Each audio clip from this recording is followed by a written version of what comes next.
Hi guys, welcome back to Rev Solutions. Today we're going to be running you through how to install a cup holder on the E85 Z4.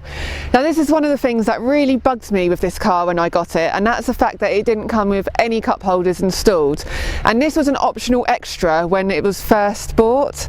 So it really surprises me that someone wouldn't put a cup holder in as an optional extra.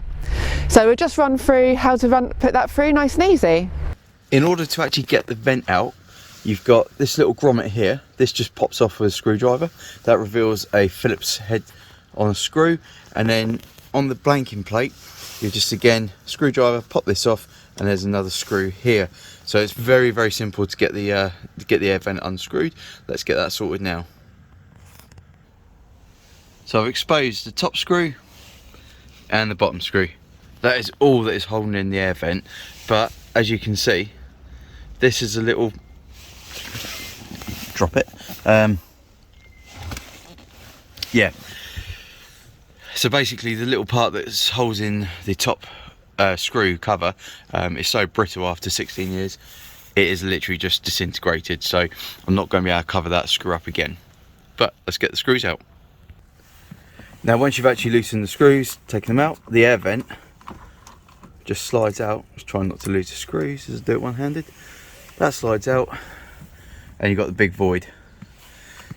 Now the next thing I need to do is put screws in there.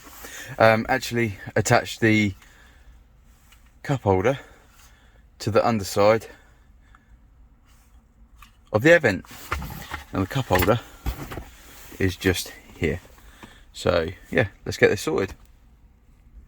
When you actually look at the cup holder, you've got these two little rails either side at the top, and then you've got the two tabs of the air vent that come down, and you just need to slide it over those so it grips.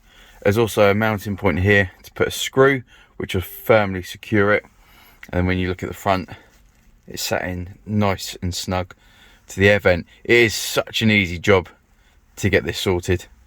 So let's secure it now with another screw and get it all reinstalled.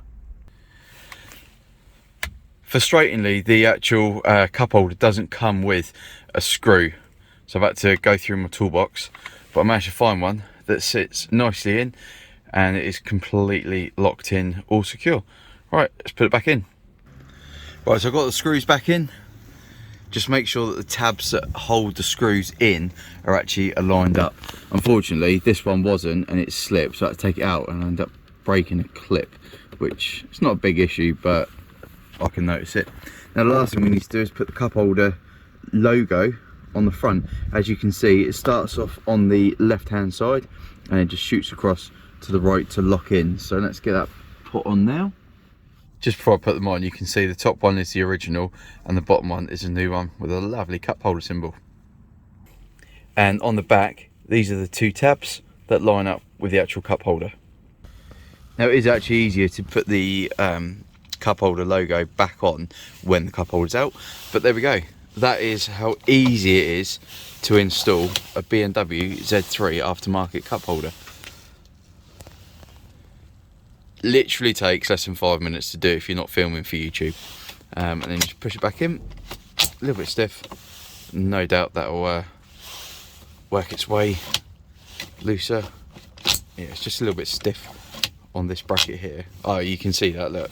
Let's push that back in. There we go. So that is to install a BMW E85 cup holder. Nice and simple. Thank you for watching. Please, please, please hit that subscribe button.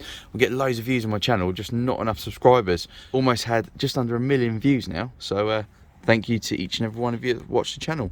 Take care, see you soon.